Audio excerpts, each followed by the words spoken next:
طيب السلام عليكم ورحمة الله. Can you hear me guys? Walaikum assalam. Yeah, we can hear you.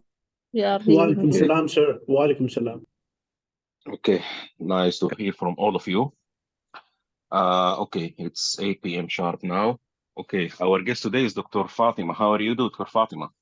not good, not bad. Alhamdulillah. Alhamdulillah, Alhamdulillah, Rabbil Alameen.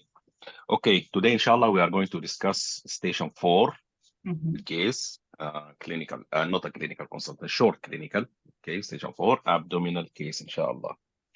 طيب, let me just bring, okay, as I have told you, station 4, abdomen, Dr. Fatima, you are going to spend 6 minutes with the patient and 4 minutes with the examiners for discussion. Is that clear? Okay. Okay, thus before I give you the scenario, okay, you can see this slide.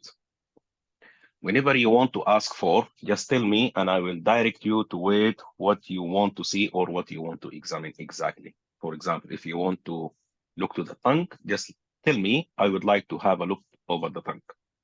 So Okay, if you would like, yes, if you would like to, for example, to examine the back of the patient, tell me I would like to examine the back of the patient and I will show you. Okay. shall I verbalize what I'm looking for, or just saying I would like to examine the mouth, or shall I just present as the same way as I'm examining a real patient? As if you are examining the real patient. Okay. Okay. Once you come, for example, to the step of examining the mouth, tell me, I would like to examine the mouth right now. I will tell you, okay, this is the picture. If there is something to be shown. Okay. If there is no something to be shown, I will tell you the finding, or I will tell you normal finding, nothing found, like this. Okay? Okay. Okay, now let me adjust the time.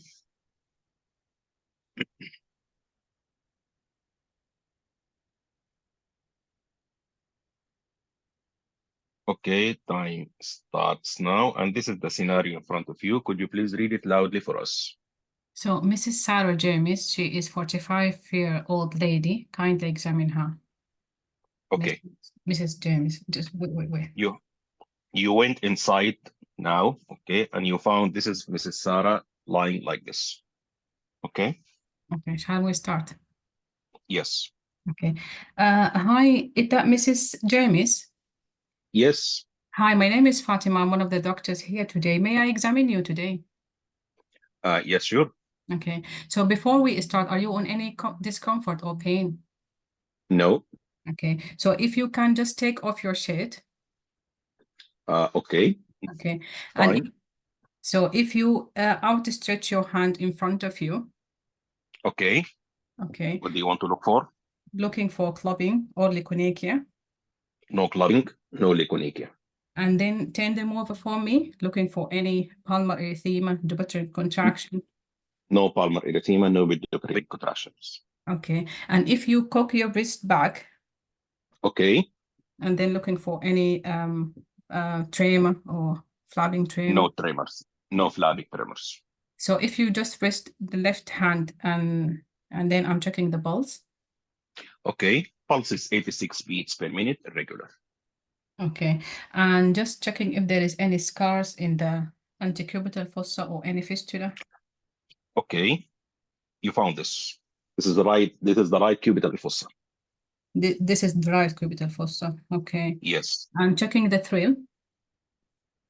There is thrill. Okay. So going to examine the eyes. Okay. What do you want to look for? If there is any jaundice or if there is any anemia, pallor. No jaundice, no pallor. Okay. So if you open your mouth wide and nice and stick your foot up to the roof, if there is any ulcer. This is the mouth. Okay.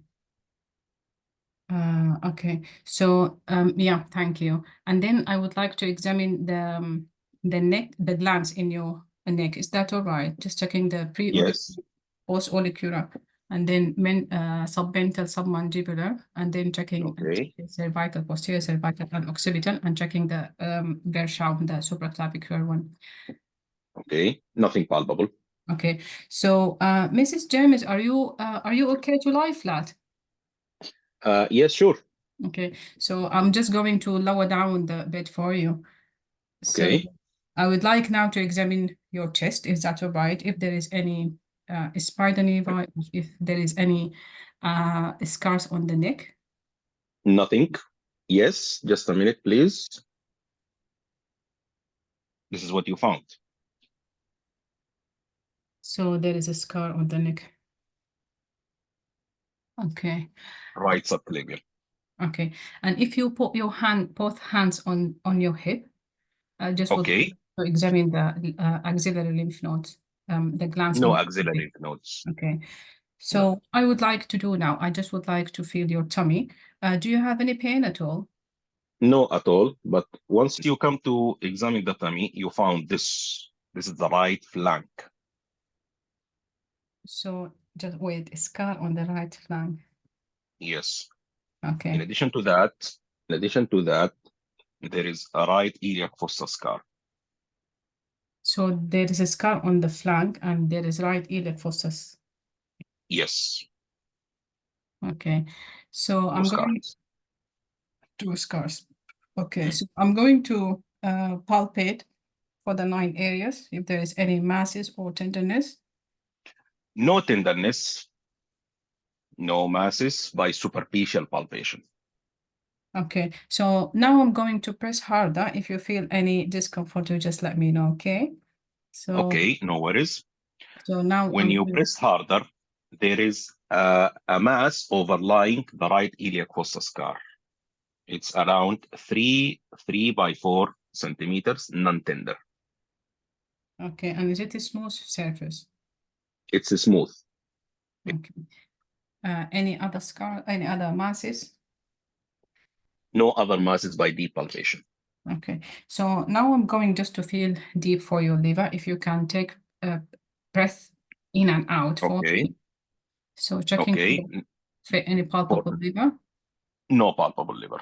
Okay, and then quickly doing palpation, percussion over to check for the liver and checking the liver. Normal.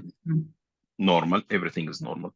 So now I'm going just to, again, if you take a deep breath for me in and out, just checking the spleen. Okay. No splenomegaly. And if you can lean But just. you found a mass. You found a mass on the left hypochondrial area, nodular mass. So there is nodular mass. Yes. Does it move with, is it palatable? It is palatable. Okay. For left hypochondrium, okay. So if you just turn over toward me, just quickly to examine. Okay. Okay. The patient is towards you now. Yeah. So just examine if there is any spleen. And percuss Just quickly. tell me what. Okay. Percussion node is resonant. Okay. And if you can turn back to your back. Okay. Okay. And so now just palpating for the kidneys. This mass is bimanually palpable, nodular mass. Okay. And then palpating for the para-aortic lymph nodes. Nothing. Okay. Doing the shifting dullness, percussion. No ascites. No ascites. And then I just would like to listen for renal pruit and No renal pruit. and bowel sounds. No bowel sounds. Okay, so I would like just to check your ankles if there is any edema. Okay, no edema. Okay, and if you can just sit forward for me, just checking if there is any edema and if there is any scars on the back. No scars at the back, but you saw the extension of this scar. Sorry, not this.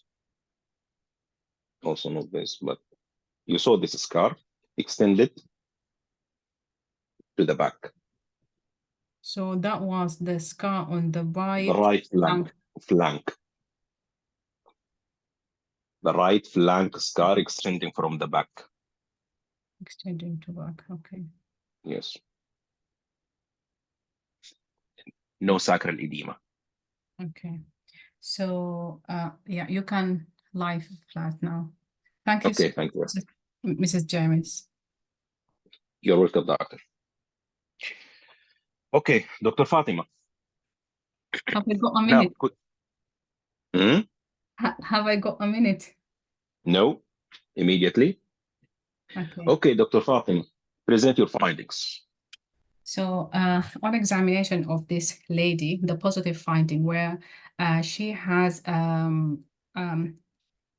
arteriovenous fistula in the right hand with signs of recent needling. She also has surgical scars, two surgical scars, one in the right flank extending to her back, and there was another flank in the right iliac fossa. I could appreciate that she has gum hypertrophy. Okay. Yeah, and there was a mass underlying the right iliac fossa scar. It is most with respiration, and it is with a smooth surface. It's measured around 3 by 4 centimeter, and it was not tender. There was another mass on the left hypochondrium, which is which doesn't move with respiration and palatable, and I can get above it. And it is resonant on percussion, and this is most likely consistent with a large kidney. Have you said moves or does it move with the respiration? It doesn't move with respiration. It doesn't move. Okay. Yeah.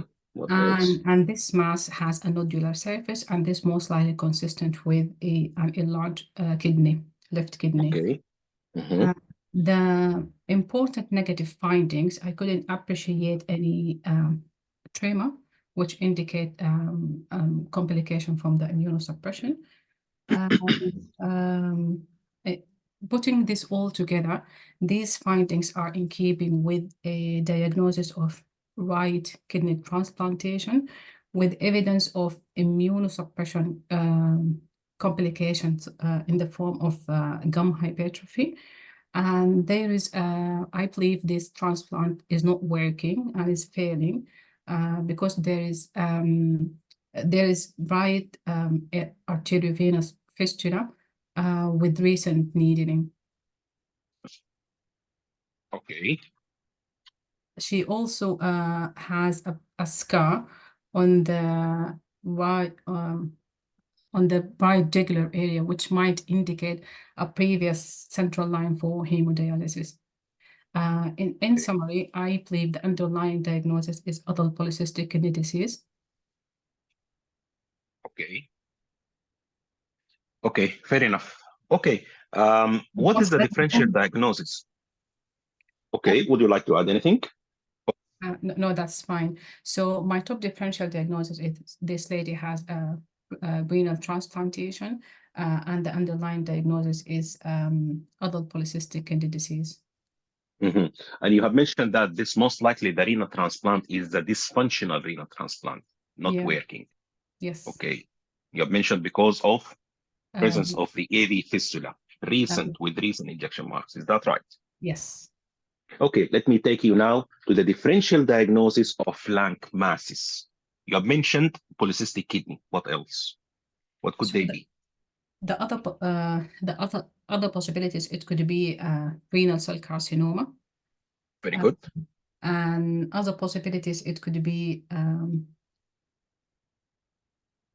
aspleen. However, it doesn't look like the criteria of aspleen because it is. What's against the spleen here? So I can get above it, and it is palatable, and it doesn't move with respiration, and it is resonant on percussion. So this goes against the spleen. Okay. What else? It could be a lymph node, a large lymph node. To that extent. Yeah, it could be hydronephrosis due to any lymph obstructing. Okay. Yeah. Very good. Okay. Very good. Okay. What is the differential diagnosis? You have mentioned there is a mass on the right iliac fossa. What's the differential diagnosis of masses in the right iliac fossa? So it could be kidney transplantation. Okay. It could be a mass on the cecum. Colon cancer. You mean ileocecal? Ileocecal. Ileocecal. Okay. Indicating cancer. Okay. What if I have told you that this patient has got arthritis with mouth ulcers, and he is having a mass on the right iliac fossa with diarrhea? So that could be inflammatory bowel disease, most likely Crohn's. Okay, thank you very much. Most likely Crohn's. Okay, you mentioned now, Dr. Fatima, that this patient has got a functional AV fistula. Yes. Is that right? Now, tell me about the complications of AV fistula. So the complication of AV fistula, first of all, it can, with the prolonged use, it can have an aneurysm. And the other complication, it could be obstruction, which leads to steel syndrome. Other possibilities, it could have infection. There might be rupture for this fistula if the aneurysm. Very good. Yeah. Very good. Now, if I have told you that this patient has got an autosomal dominant polycystic kidney disease, and I'm going to give you a chance now, if I'm going to give you a chance to go and ask this patient some few questions in the history, what would you like to ask? So I would like to ask for family history of kidney problem. Very good. Yeah. Okay. What else? I would like to ask about any history of a stroke or bleeding into the brain. Why? Because adult polycystic kidney disease is sometimes associated with perianeurysm, which leads to bleeding into the brain. Okay, very good. Very good. Okay, let me tell you now, how are you going? Let me take you now to the scar on the right flank. Okay. Okay, what could it be? What could it be? So a scar in the right flank. It could most likely this is due to nephrectomy to the right kidney. Okay. Yeah, to debulk the area in preparation for the transplantation. Okay, very good. Now tell me, what are the indications of nephrectomy? So indication for usually we don't do nephrectomy for kidney transplantation. However, if there is no space for the transplanted kidney, or if there is any risk of obstruction to that kidney, then we do nephrectomy. The other possibilities, it could be due to renal cell carcinoma. Yeah. Or any massive hemorrhage. This is okay. Very good. Now, let me ask you one important question. Okay. Do you prefer the family members of such a patient to be screened? Yes, I would advise other family members to go for a screening. Yeah, to avoid the complications that might be happening from this condition, and to prepare them earlier in case they need any renal replacement therapy in the future. At which age? So at 40 to 60, most likely 60% of them, or 50 to 60, they require renal transplant, renal replacement therapy. No, I mean, you want to start the screening at which age? The screening after 20. Yes, very good. And what is the modality of the screening test? So the screening would be, first of all, ultrasound scan, and then genetic. Very good. Very good. Very good. Now, how are you going to manage this patient of autosomal dominant polycystic kidney disease? So I would manage this patient with blood pressure control and management for the if he is not at the moment he is not on renal failure, then I would optimize blood pressure control. I would treat the infection if he has any infection, treating the anemia, and preparing the patient for transplantation. At any stage, if he requires transplant renal replacement therapy, I would go for hemodialysis. Okay, now Have you come across about any medications which can be used in this case? I've heard about tolvaptan. Tolvaptan, okay. What's the role of tolvaptan? So tolvaptan, it is, no, I can't even recall at the moment. Okay, no worries. Now, the last question for you, Dr. Fatima. Ideally, when to discuss the transplant and its workup? If you have diagnosed a patient with autosomal dominant polycystic kidney disease, what is the ideal time to discuss the transplant? So I would discuss this transplantation issue as soon as the diagnosis is made, because the workup for transplantation and finding a donor, it's take long waiting. So yeah, I would discuss the long list. Yeah, long list. Okay, that's good. Ideally, okay, before the patient reaches the stage of the dialysis. Yeah, before approaching in the stage. Yeah. Yes, exactly. Because if you manage to transplant the kidney before you reach the patient reaches the dialysis, good prognosis. Usually the prognosis is going to be very good. Okay. Yes. Thank you very much, Dr. Fatima.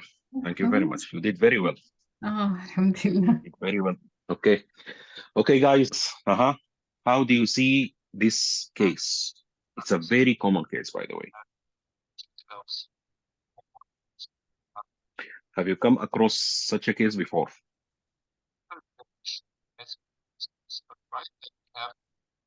Could you please mute yourself? Mute. So I've seen one case of kidney transplantation in my hospital when we do the preparation for MRCP for this PACES. So he was a young guy in his 30s, maybe late 20s. He had the kidney transplantation, and we were wondering what could be the cause for this because he's so young. And one of the discussion that when we trying to figure out what could be the underlying condition, I was thinking that because he is so young and he got the transplantation so early, that might be one of the congenital causes. So he has a congenital single kidney, and then he has the vesico-ureteric reflux. So he got this end-stage renal disease from reflux nephropathy. That was really interesting case. And then he got all the signs of rheumatoid arthritis. However, that wasn't even contributing to his renal failure. So so he was he was so young, like just late 20s. Yeah, and he got all the signs of peritoneal catheter and surgical scar for peritoneal dialysis and the scars in his neck because of the central line, and he got fistula.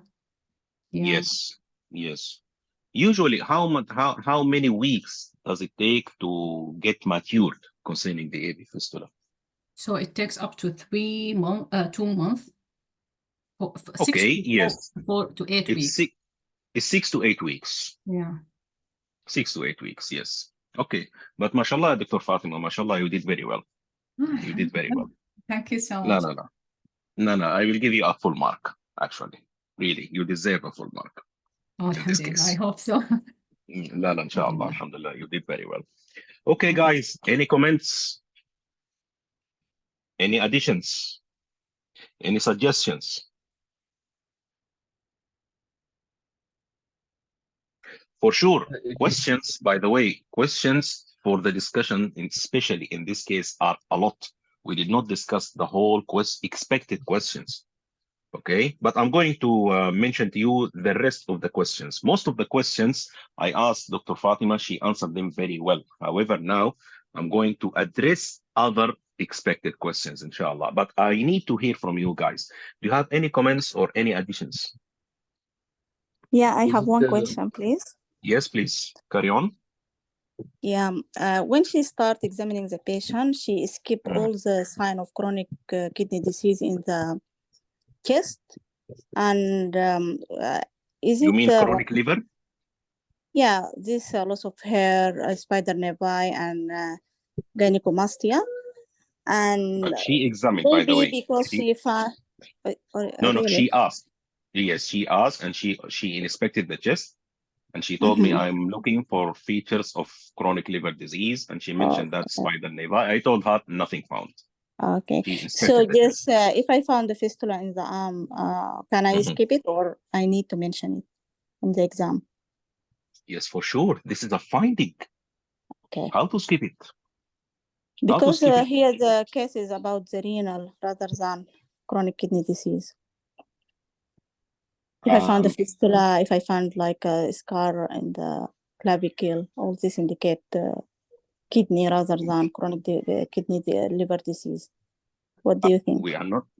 No, I think there is confusion, doctor. Well, yes, this patient has got a chronic kidney disease, not chronic liver disease. Yeah, Chronic I kidney understand disease that. I secondary know. to autosomal dominant. Yeah, I said that when I start examining the patient, and in the examination in the hand, I found like fistula. So most likely now I'm focusing on the kidney, this abdominal case about the kidney transplant or whatever, and kidney cases.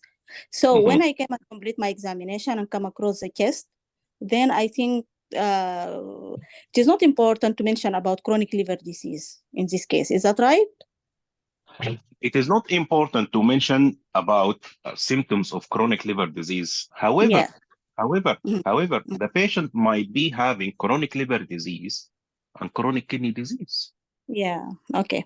Both of them. Okay. Yes. Okay.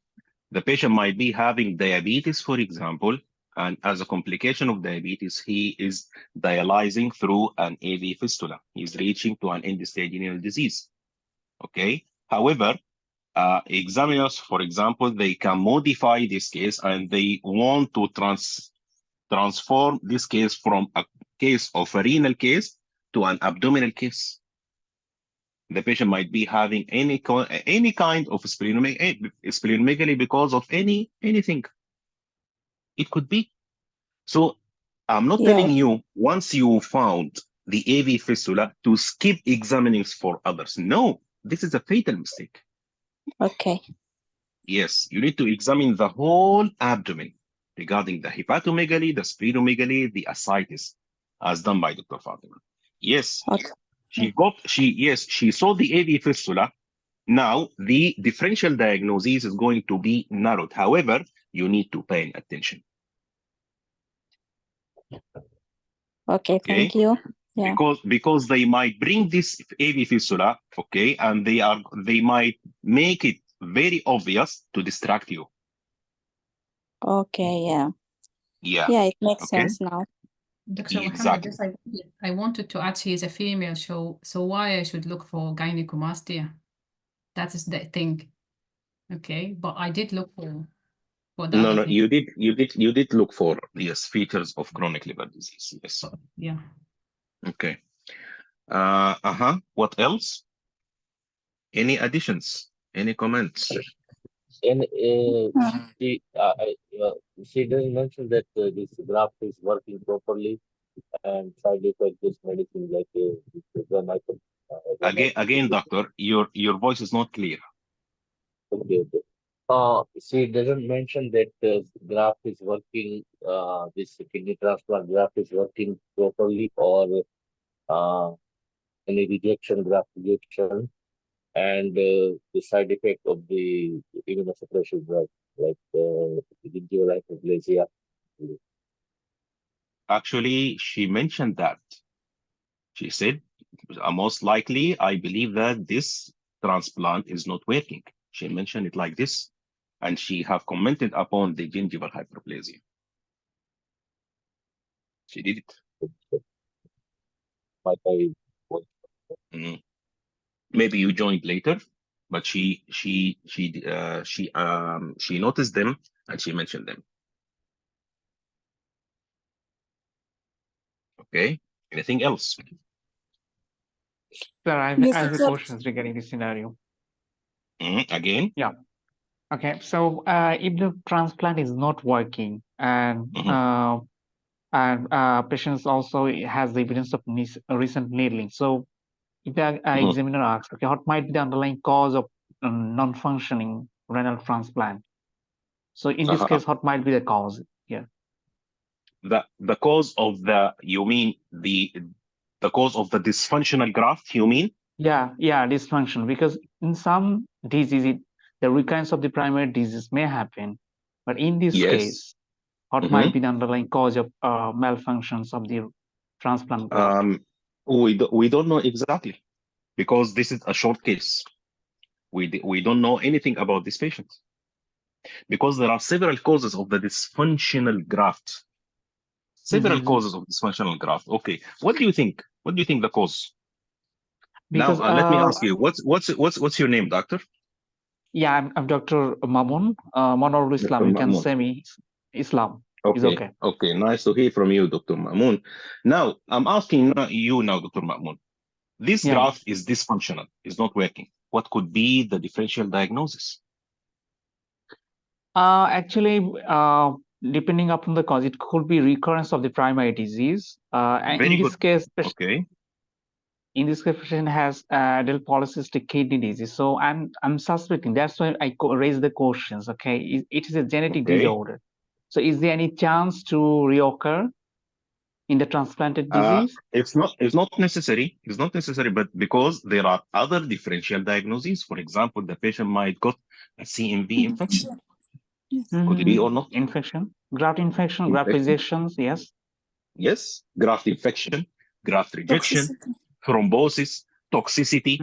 All of these are differential diagnoses or rationales or causes of failure of the graft. But in this version, one patient, Dr. Fatima was examining. I am actually not getting any tenderness or any sign of infection or tenderness was there. That's why I'm actually. No. Oh, okay. It's not necessary to be there, by the way. It's not necessary to be there. Yeah. Right. Probably it's chronic. Yeah, that's right. Yes. She might be failed, for example, for years, for months. She might got what is the most common opportunistic infection among patients receiving immunosuppressive medications is the CMV infection. She might got a CMV infection. Yes. Right. She might got it. Yes. And concerning the recurrence of the original disease, where do you see the recurrence of the original disease usually? Usually, we usually see MAF, membranoproliferative, number one. Okay. Immunoglobulin A nephropathy, then thank you. focal segmental glomerulosclerosis. So MAF. Yeah. Exactly.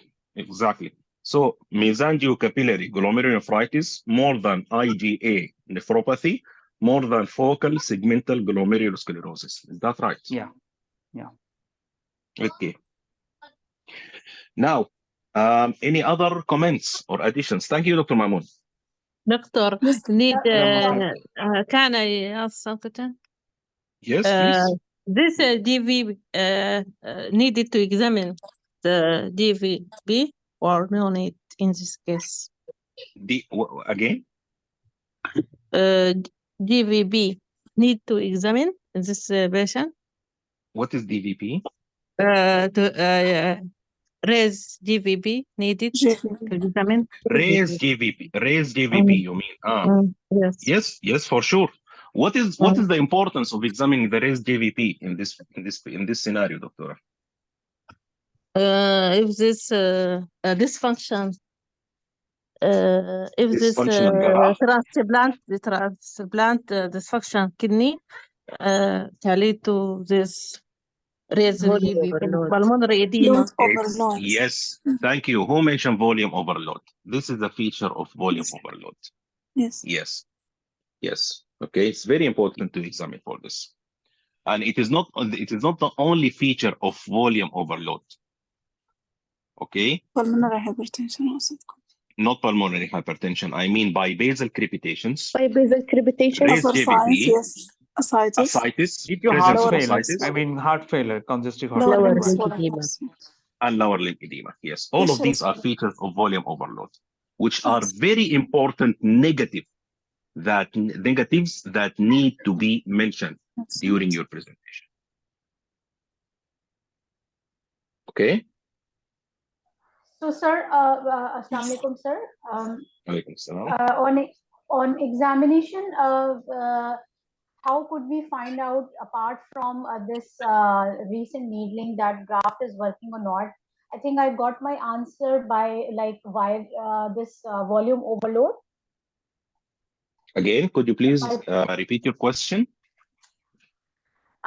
Doctor, my question is, how could we find out that apart from recent needling in fistula, on examination, how we find out that the graft is not working, if it is not tender or if it is not okay.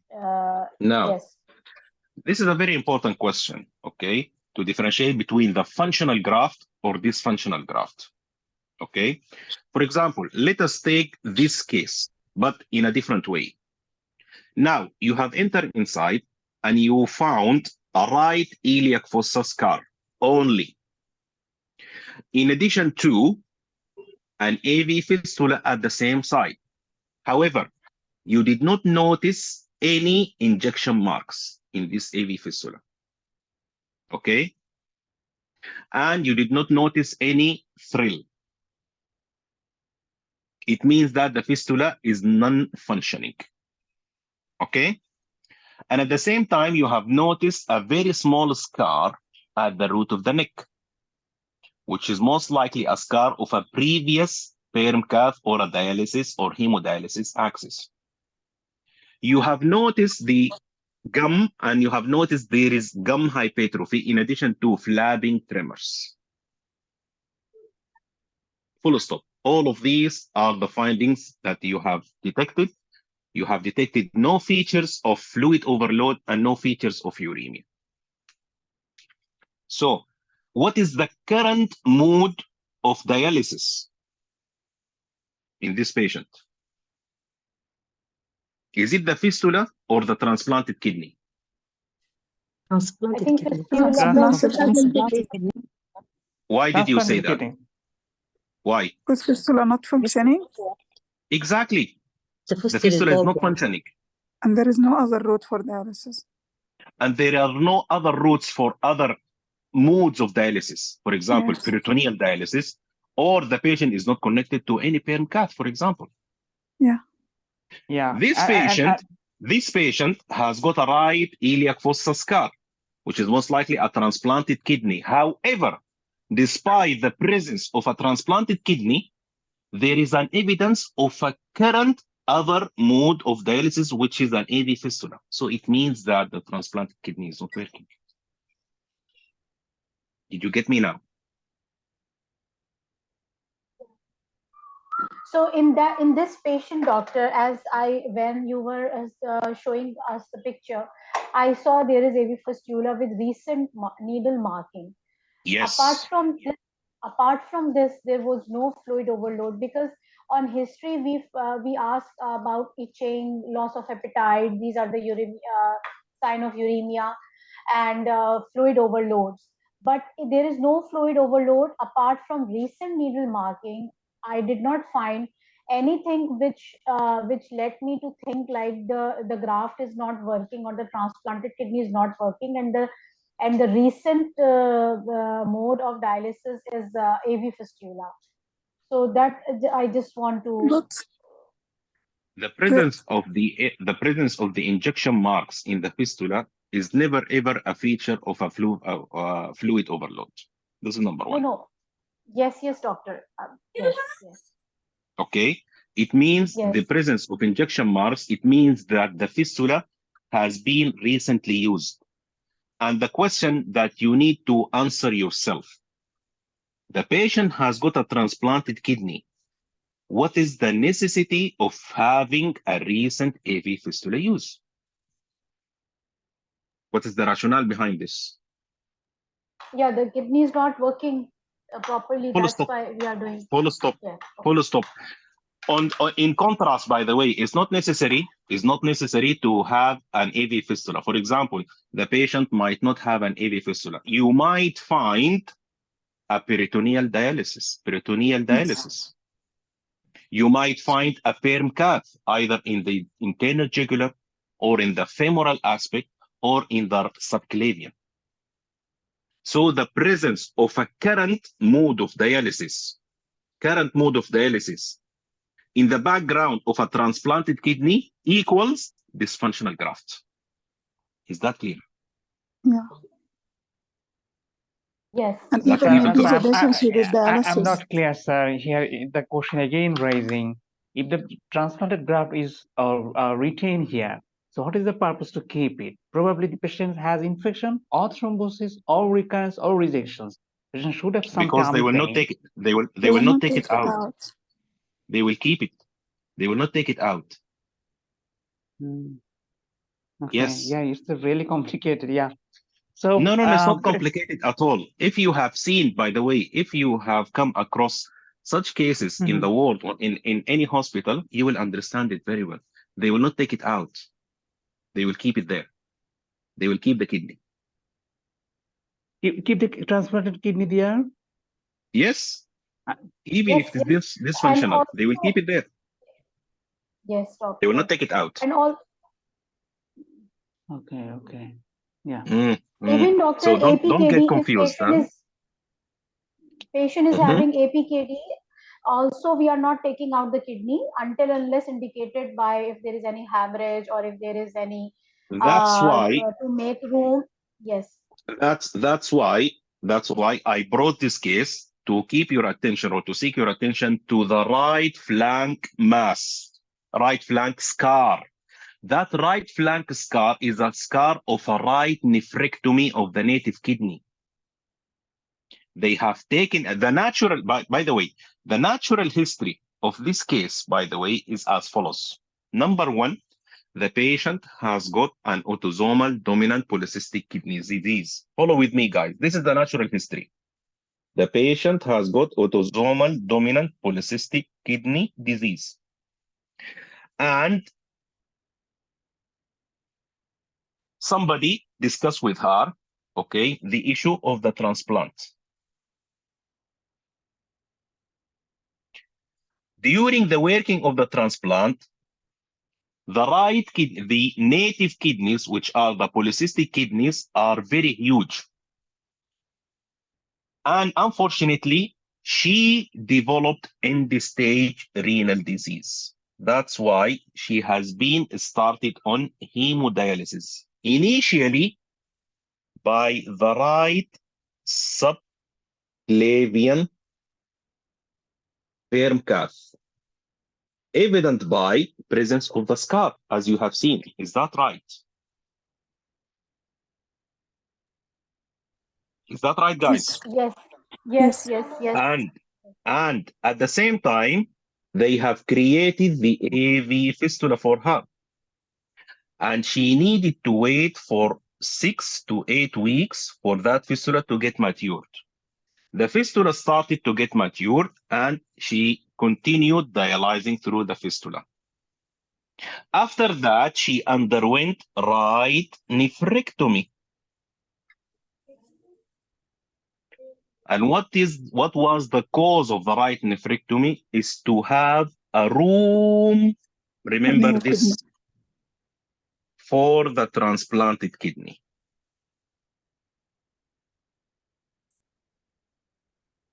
Is to have a room for the transplanted kidney because the native kidney is so large, so they have taken it out, okay, in preparation for the transplant.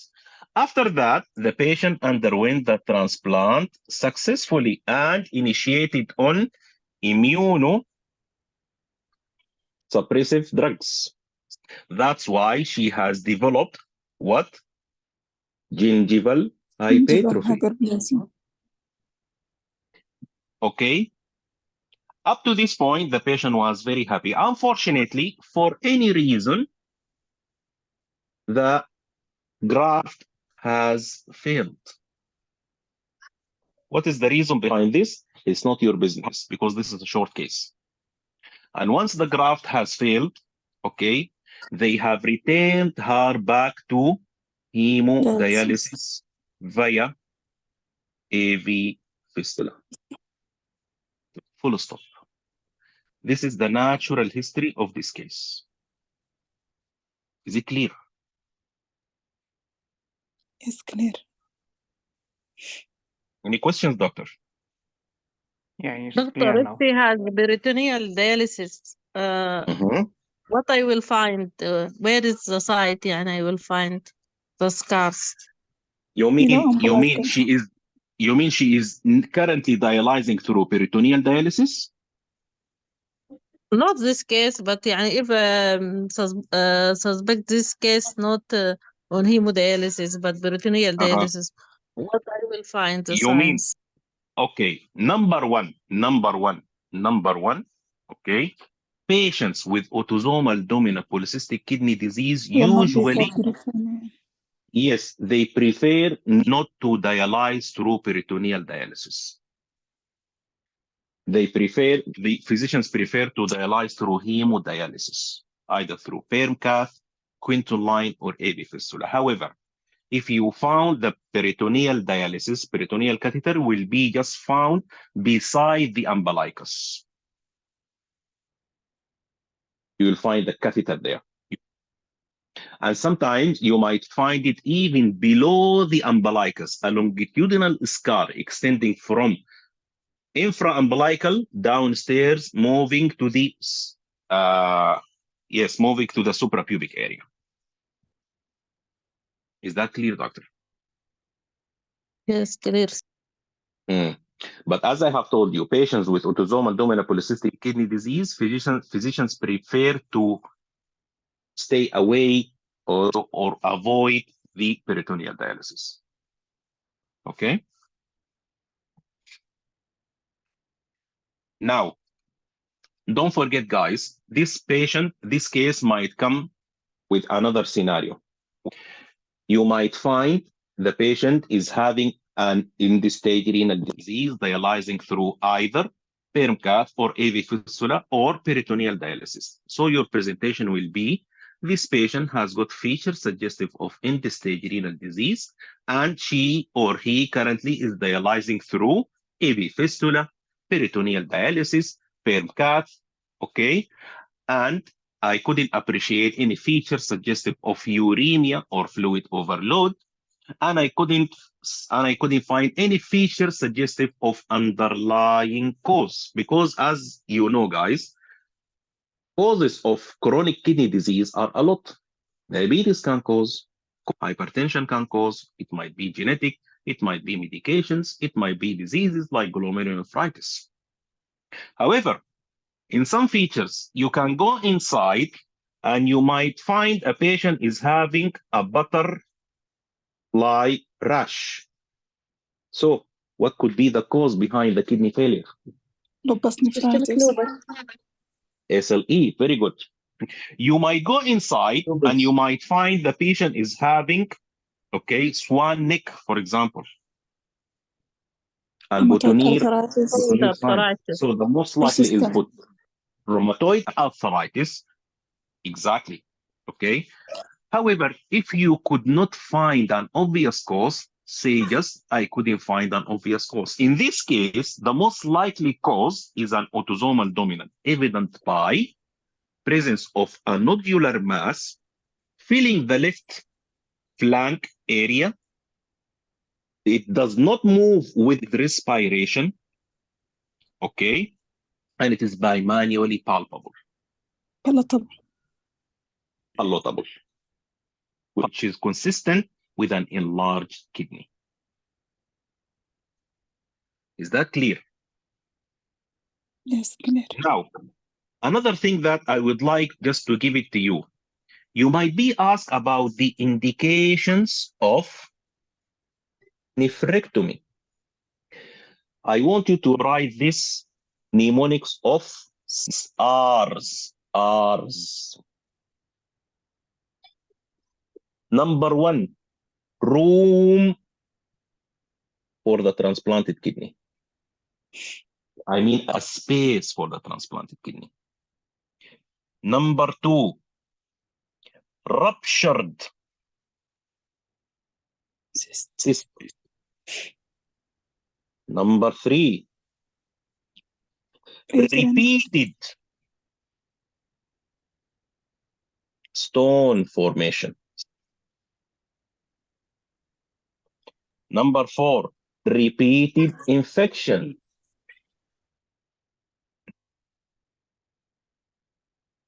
Number 5, renal cell carcinoma progression. If you are afraid from progressing to renal cell carcinoma. Okay. And lastly, refractory pain. So don't forget the rule of R if you have been asked by the indication of nephrectomy. Room for the transplanted kidney, ruptured cyst, repeated stone formation, repeated infection, RCC progression, and refractory pain. Is that clear, guys? Now, another question that might be asked, and I already asked it for Dr. Fatima, is tolvaptan. Have you ever heard about any medication that does have a role in autosomal dominant polycystic kidney disease? And tolvaptan is a vasopressin 2 blocker or antagonist. The role of tolvaptan is to reduce the progression. Further, yes, cyst formation. This is the only rule of tolvaptan, by the way. It doesn't have a role in current cysts, which has been already formed. However, it does have a role to delay further cystic formation. Make sure that you are going to be asked by this question if you have got such a case. And it is one of the very impressive questions, by the way. Okay. Another questions which might be asked in this case, what is the mode of inheritance of autosomal dominant polycystic kidney disease? From the name, it is autosomal dominant. Okay. Now let me pick up how many types of autosomal dominant disease do you know? Type 1 and type 2. Okay. How common is type 1? What is the most common? 1. 80%. It is 85%. And this one is 15%. Type 1 is rapidly progressive, while type 2 is slowly progressive. Type 1, usually the gene is polycystic kidney disease gene located in chromosome number 16, while this one is polycystic kidney disease gene 2 located in chromosome number 4. Another most important question which might be asked, what are the differential diagnoses of dysfunctional graft? As I have told you, it could be recurrence of the underlying disease, it could be infection, it could be thrombosis, it could be toxicity, it could be rejection. And it could be either hyperacute, acute, or chronic rejection. Now, another most important questions which might be asked, tell me about complications of renal transplant.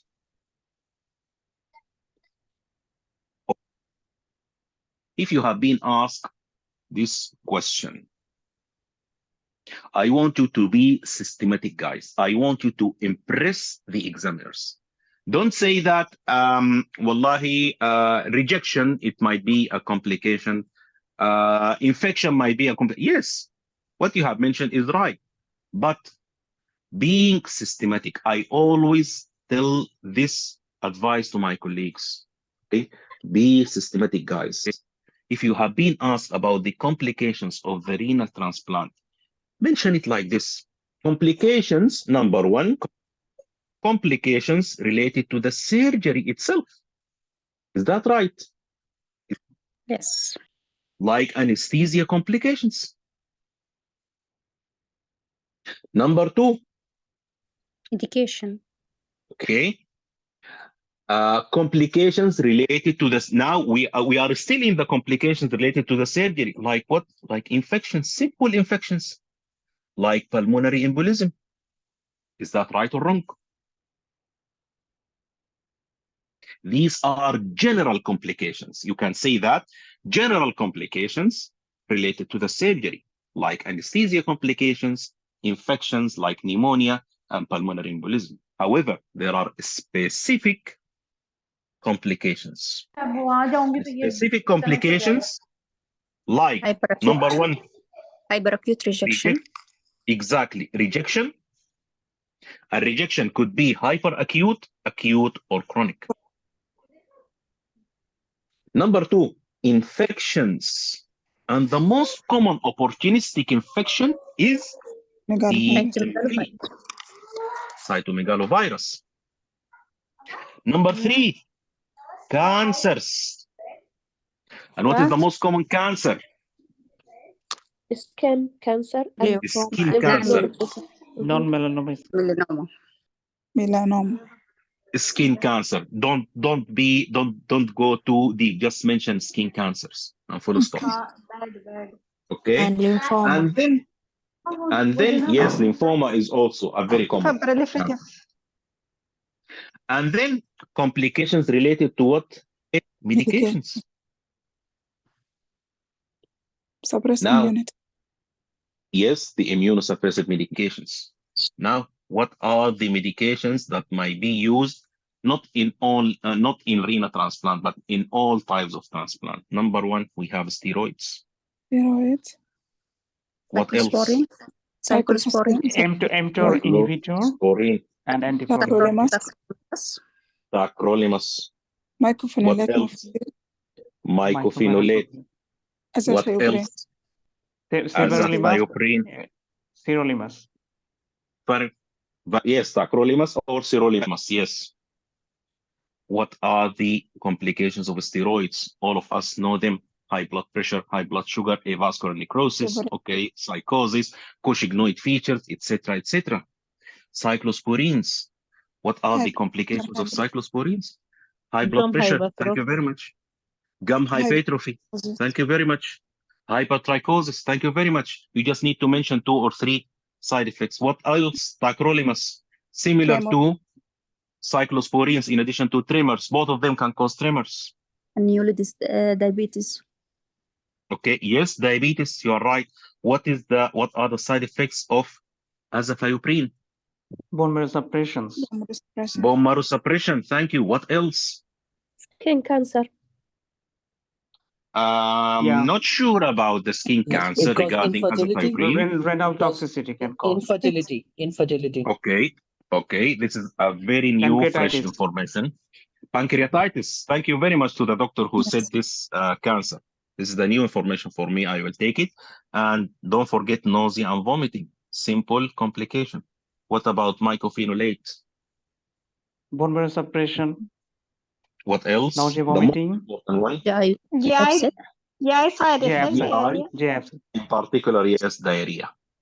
Diarrhea. Yes. Is that clear, guys? Yes, clear. I would like to ask to add another complication for renal transplantation. Cardiovascular myocardial infarction, I think one of the complications. This is actually, yes, one of the most important questions to be asked. What are the major cause of mortality in such patients? Ischemic heart disease. Ischemic heart disease, yes. And second, thank you cancer. very much. Yes, the major one is the ischemic heart disease. Now, the investigations for this patient, we have general investigations and specific investigations.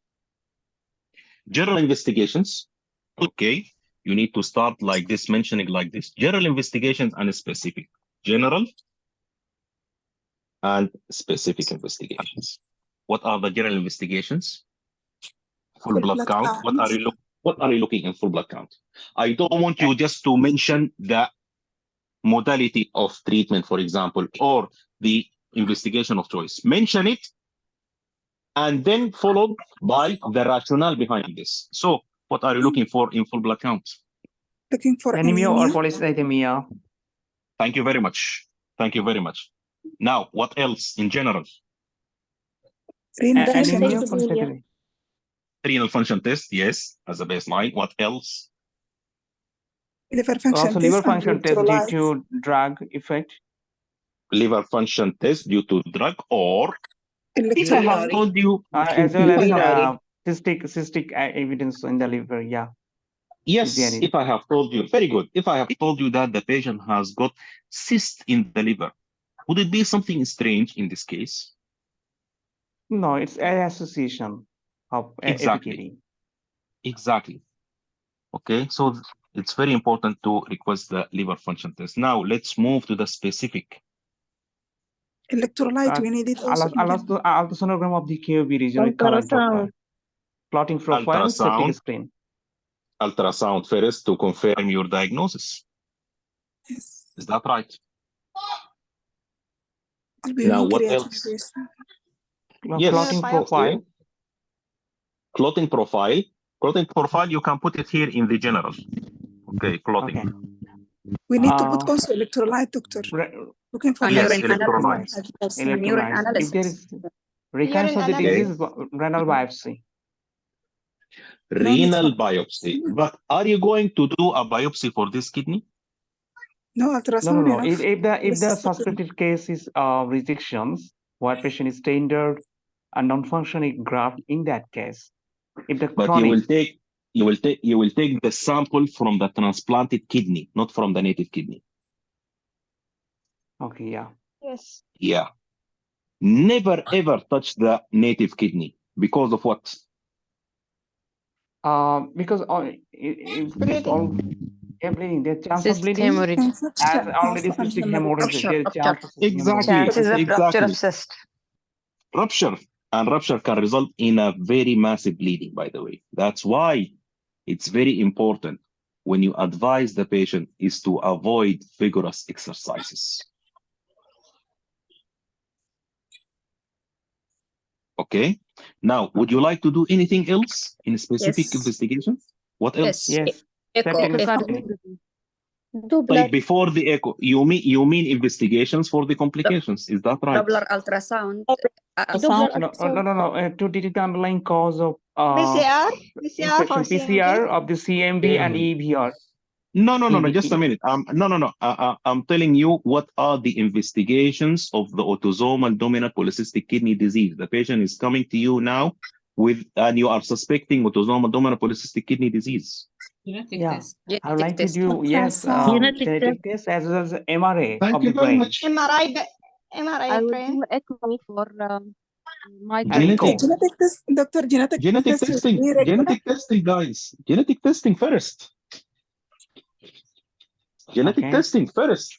And then after that, you need to go and investigate for the complications. You need to establish your diagnosis first. Is that right? Are you going to investigate for a complication of something that you did not establish it yet? No. Doctor, I have one confusion here in investigation.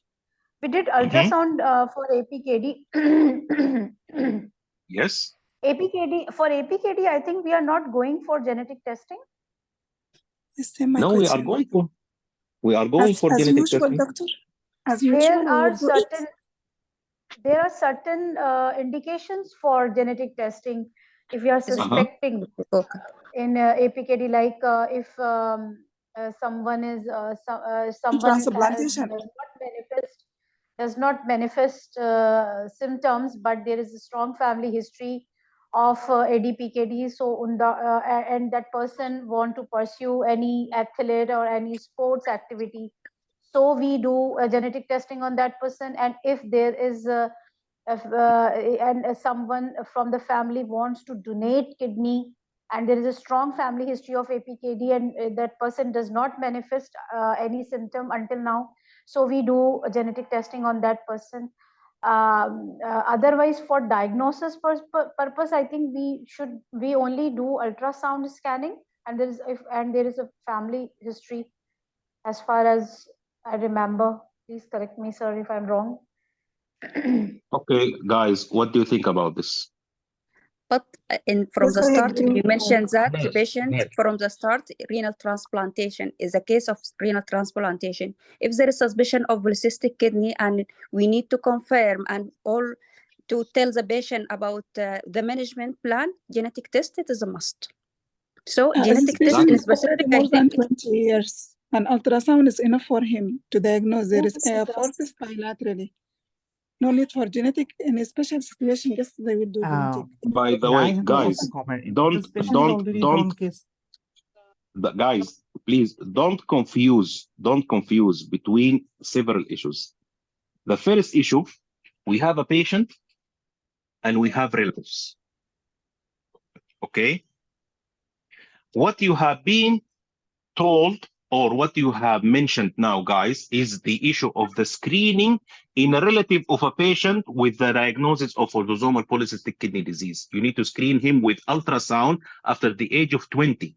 And if the patient has got a first degree relative of autosomal dominant polycystic kidney disease and he is passing the age of 20, you can screen him. However, now you have mentioned that the patient is having a patient. I'm talking to as if a patient, not a relative. A patient, for example, is adopted. He doesn't know anything about his family.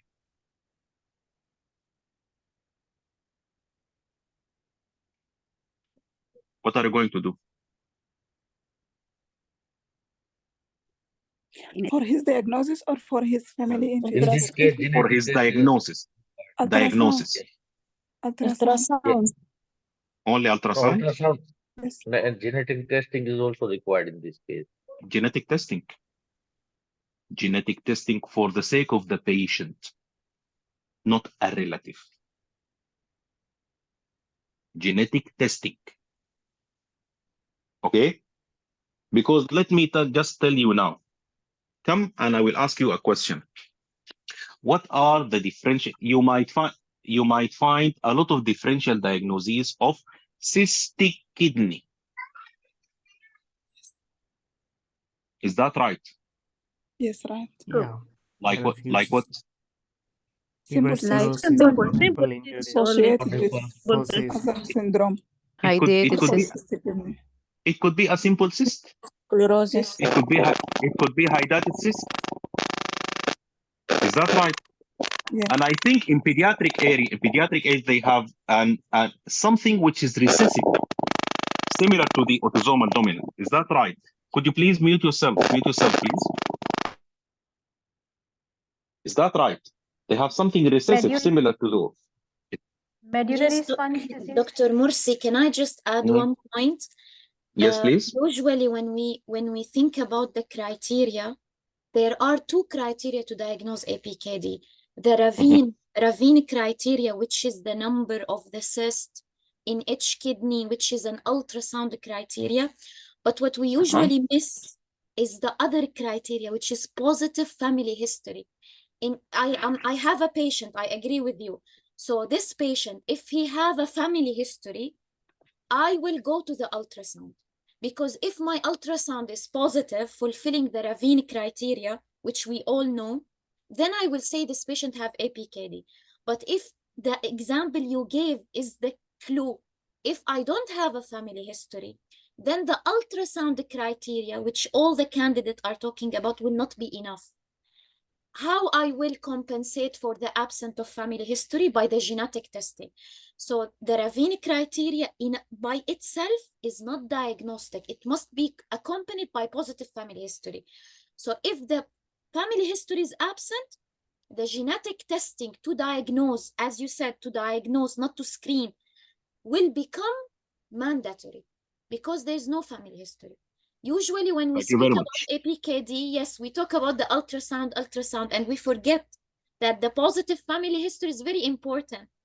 Without positive family history, the genetic testing is important to diagnose, even if the patient is fulfilling the Ravine criteria, the ultrasound criteria, I mean. So that's why it is indicated sometime if the patient is adopted. And I Thank you don't very have much. And if there is family history, a family history of ADPKD, and a patient and the person does not manifest any symptom, there is no cyst in ultrasound, but patient wants to be that the person wants to be athlete, in that case we do genetic testing.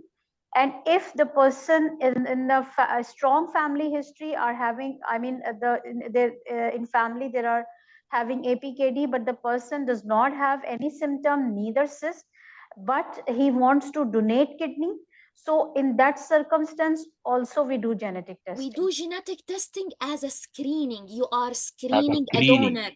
You are screening a relative. an athlete. You're not Yes, screening a patient now.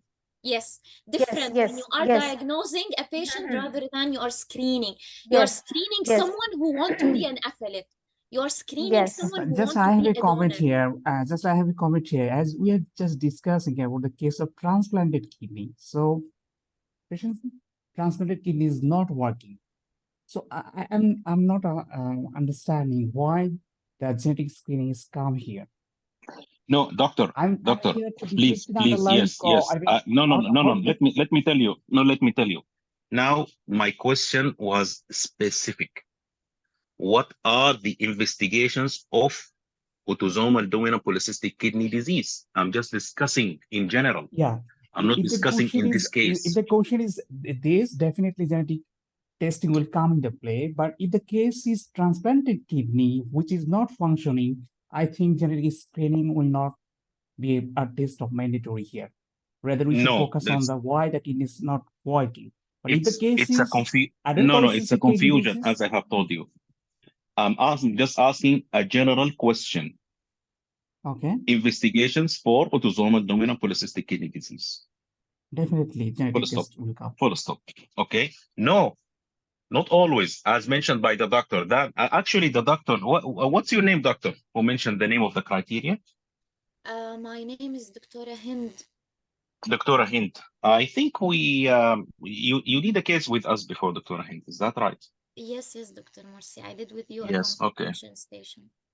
Yes. Thank you very much for your input again. Could you please summarize it for all of us? Actually, I have written it here, but you have mentioned it prior to me. Thank you very much. I really appreciate this. Could you please summarize it for us now? You mean the criteria, or you mean what we discussed? The genetic testing. Is it mandatory? Actually, if we will summarize it is one of the tests. Now, when I was discussing the approach, it is one of the tests. Okay. Now I want you to tell us the indications of it. Yes, I agree with you. First, I prefer really to divide it from the start. If the examiner asks about a diagnostic investigation, different when the examiner will ask how to screen for APKD. So first, we have to concentrate on the question, like the confusion happened with Dr. Mu'min now. So is he asking about the case? Dr. Hind, just give me just so I'm few telling minutes. you the indication few as seconds. a diagnostic is different No, than just few seconds. I like one of your words you have mentioned. Few seconds. You have mentioned you need to concentrate with the question. Yes. Guys, please concentrate. So whatever because the examiner might ask you about something, and because of loss of concentration, you might answer something else, and you will be surprised with the results at the end of the result release. Gave a correct answer. You are right. Because the Okay. question was not about Doctor, even for screening, we are not doing genetic testing, doctor. Even for screening. But you are mentioning the question was let us give Dr. Hind, a space. Now, yalla, carry on, Dr. Hind. Yes. Okay, so after we will know where we are. Is it diagnostic or screening? Now we will enumerate the indication. The indication of genetic. It's not indicated routinely.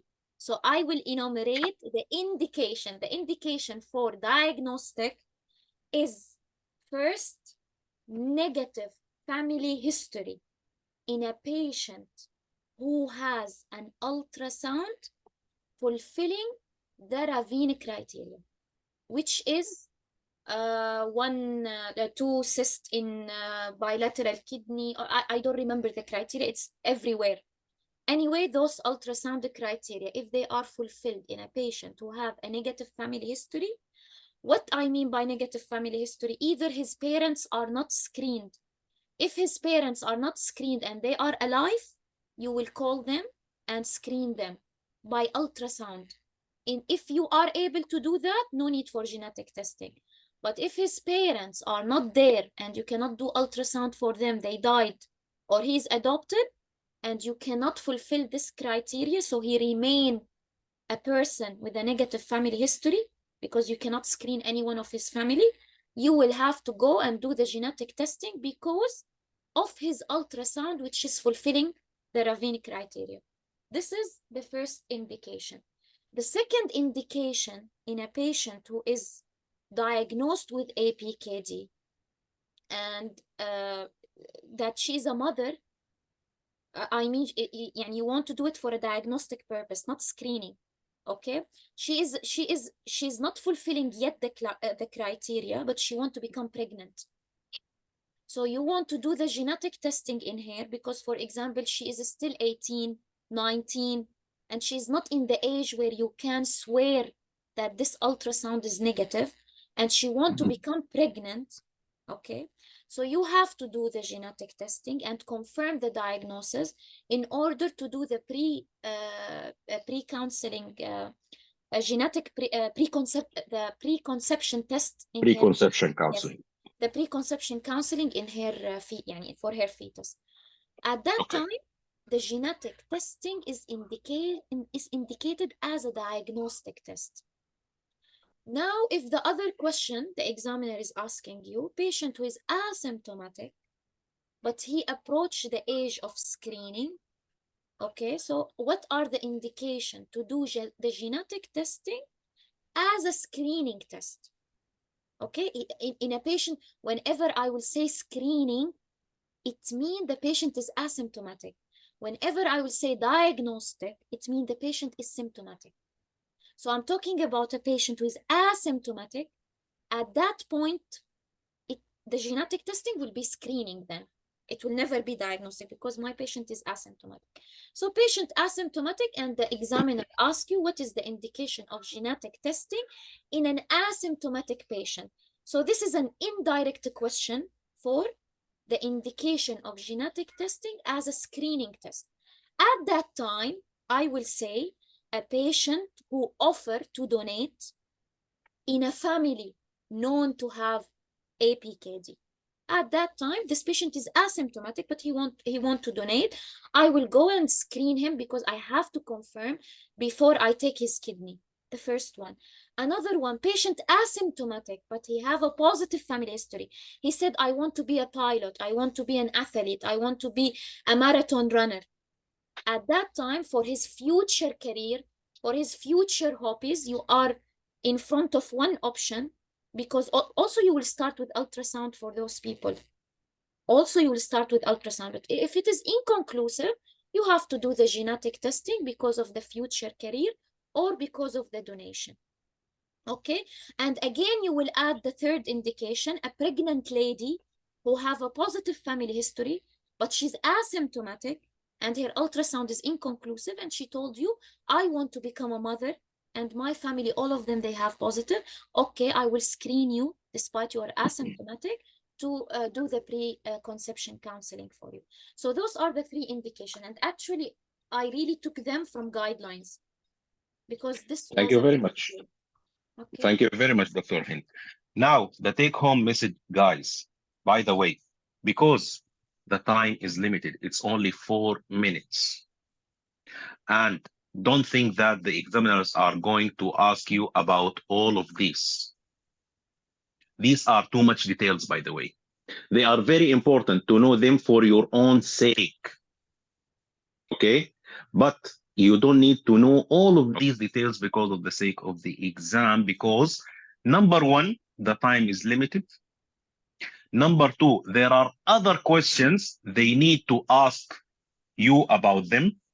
Number three, the person or the examiner who is going to ask you about this question definitely is not a nephrologist. He might be a cardiologist. Yes, but Dr. Mursi, just a small point. Actually, there is a station 4 for genetic screening for APKD. And because of that station, but actually you are right in one point that now they deleted the 5 minutes for asking a question. So it becomes less likely that this question will be asked in station, the examination station. But In the before counseling station, I you read mean? all those details just because of station 4. But now In there the is station not 4, anymore. okay. Yes, it is not In the anymore station there. 4.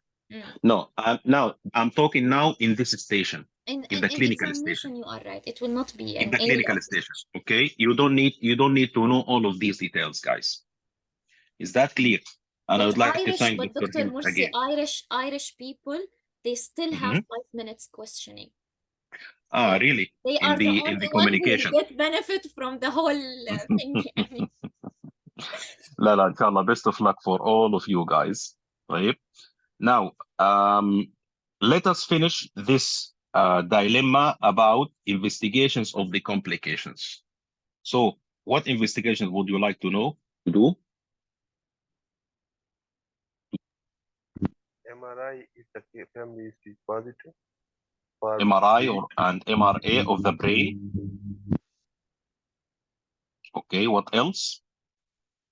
Echo for mitral prolapse. ECG and echo. Cyclosporin level if is the patient immunosuppressant. Okay, the level of the medications. Would you like to monitor the blood pressure? Yes. Okay, now the last question. What is the optimal antihypertensive medication in patients with autosomal dominant polycystic kidney disease? ACE inhibitor. AC inhibitor. ACE inhibitor. Thank you very much. Now, to summarize this case, okay, if you have come across a patient with a renal case, number 1, you need to mention or you need to confirm the current mode of dialysis. The current one. Number 2, mode of the dialysis, I mean the previous one. Number 3, you need to answer this question. Is the current dialysis mode working well or not? I mean, is it adequate or not? Number 4, you need to know the cause behind the end-stage renal disease if it is obvious for you. Number 5, in cases of a transplant, you need to comment, no, not in case of transplant, you need also to mention the features of uremia and fluid overload. And number 6, in the case of the transplant, you need to mention any features of any side effects of medications. These are the steps of the presentation. So this patient, the ideal presentation for him or for her, on examination of this lady, she was lying flat, comfortable, without any distress. There is a right-sided functioning AV fistula, evident by palpable thrill. And it is very important also to auscultate. Okay, palpable thrill and audible bruit by auscultation. This fistula seems to be recently used, evident by presence of injection marks, recent injection marks above it. Additionally, there is a right subclavian scar, most likely a scar of a previous dialysis line. Apart from that, there are 2 scars in the abdomen. The first one is a right-sided flank scar extending from behind. And the second one is a scar on the right iliac fossa, with a palpable non-tender mass below it. There is a bimanual, palpable, big, nodular, non-tender mass in the left flank, which is palatable, resonant, and I could get above it, and it doesn't move with respiration, compatible with an enlarged kidney. In addition to that, she has got gum hypertrophy. Important negatives, I could not detect any features suggestive of fluid overload or uremia. In addition to that, I didn't detect any hepatosplenomegaly, and there is no clinical ascites. To complete my examination, this is an abdominal examination. To complete my examination, I would like to obtain full sets of observations, in particular, blood pressure. I would like to check the external hernial orifices, in addition to doing a digital rectal examination and examination of the genitalia. So in conclusion, this patient has got features suggestive of a dysfunctional renal transplant, evident by presence of a functioning recently used AV fistula with a palpable left flank mass compatible with enlarged kidney for differential diagnosis. Full stop, and you can get now full mark in this station. Is that clear, guys?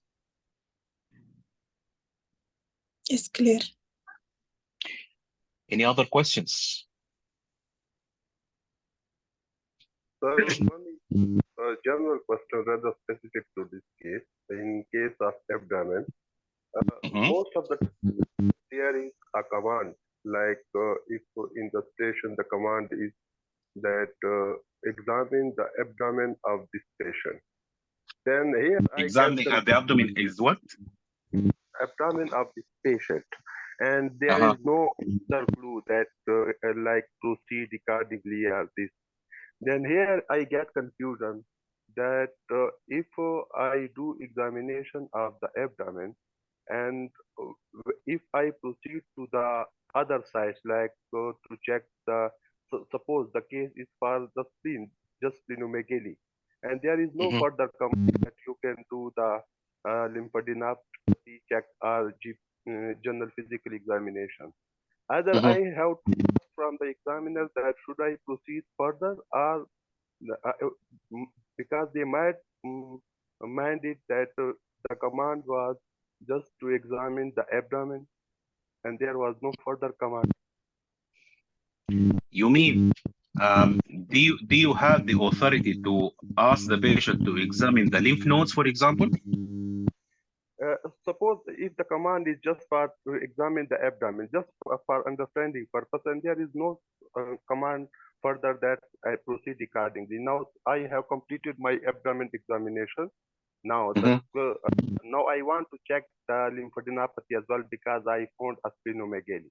But I understand you now.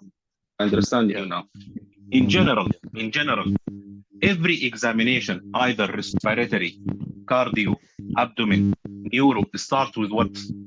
Start with general observation, general examination. Is that right? Yeah, absolutely.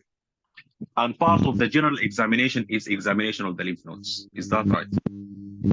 Yeah, absolutely. So but, it's a part. You must examine the lymph node in the abdominal station.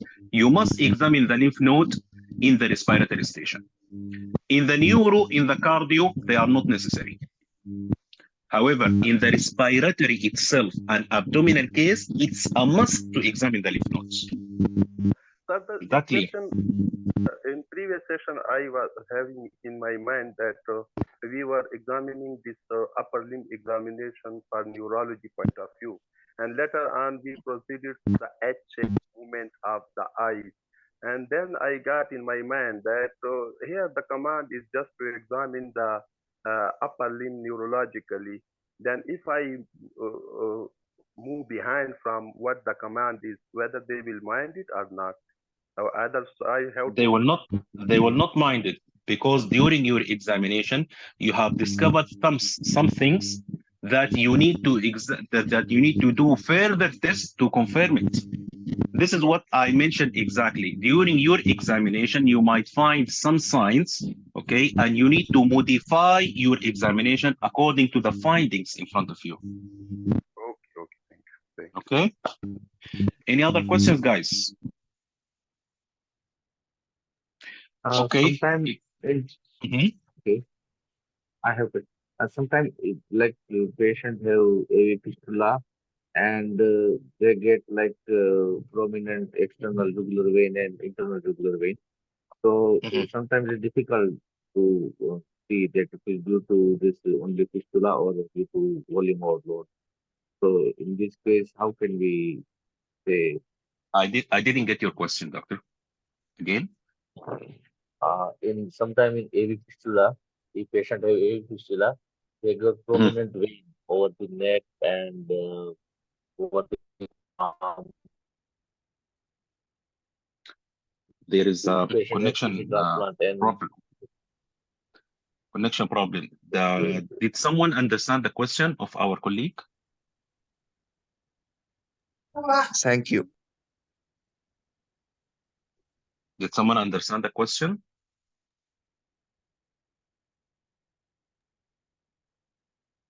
Sometimes in the patient with AV fistula, we find a prominent vein in the neck and in the arm. So how to differentiate between the volume overload and this prominent vein due to this AV fistula? Simply, yes, I got your question now. Simply, how could you differentiate now between the raised JVP and the arterial pulses inside the neck? This is a medical school question. How do you differentiate? Yes, the to see pulsation and to palpate. Is it palpable or not palpable? The yes, JVP. JVP is not palpable. Okay. What else? What other criteria? If you do hepatojugular reflux, what are you going to notify in the neck? Yes, JVP will be raised. Will be raised. And additionally, if you have got a very raised JV fistula, you might, even if you are expert, you can notify or you can see even the waves or the characteristic features of the waves. So it is very, very easy to differentiate between arterial and JV pulsation. Okay. Right. Any other questions, guys? Okay. If you don't have any questions. Last question from my side. Yeah. So in ADPKD, sometimes there is cardiac manifestation in the form of mitral prolapse or mitral regurgitation. So should we offer or just how can we examine in a abdominal station? Should we offer at the last? I would like to do that. No, you don't need to offer. You don't need to offer. You don't need to offer. As I have told you, okay, I would like just to further examine the external hernial orifices because this is an abdominal station, perform a digital rectal examination, doing obtaining a full sense of observation, in particular the blood pressure. If you have been asked later on by the examiners, what would you like to examine further? Tell them I would like to examine to check the blood pressure. I would like to examine the cardiovascular system because of possibility of mitral valve prolapse, and I would like to examine also the neurological system because of the possibility of peri-aneurysm. But you don't need to examine it. Okay? Yeah, and simple fundoscopy, right? Yes. Any other questions, guys? Okay. Have you enjoyed the case? Was it a good case? Yes, Wallah, thank you so much, doctor. Yeah. You are welcome. I would like to thank all of you. Yes, carry on, please.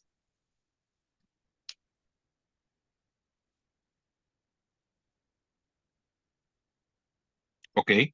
I'd like to thank all of you. I'd like to thank Dr. Fatima. I'd like to thank Dr. Ma'moon. I'd like to thank Dr. Hind.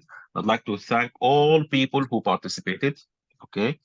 We are going to meet, inshallah, next Saturday, and I'm going to announce in the group The next Saturday case has been taken also. It's going either to be a communication or the non-clinical consultation case, inshallah. So if you have got any questions, okay, you can contact me, inshallah, at any time. And once I have a time, I will reply to you. And I prefer, if you have got any questions, to be asked in the group for the further benefits. Don't hesitate to call or to invite your other colleagues, and don't hesitate to visit the YouTube channels, because I'm keeping releasing several videos. Yesterday, the good thing that yesterday I was just having a free time. I entered with myself and I had a very quick discussion with myself regarding the weight loss. And today's exam, they have got a case of weight loss. But thanks God, Alhamdulillah Rabbil Alameen, several colleagues who had their exam today, they just watched the video of yesterday. And Alhamdulillah, I was feeling so happy because it was just by luck, Alhamdulillah Rabbil Alameen. So don't hesitate to visit the YouTube channel, subscribe to get notified by the newly released videos, and see you on Saturday, inshallah. Thank you very much.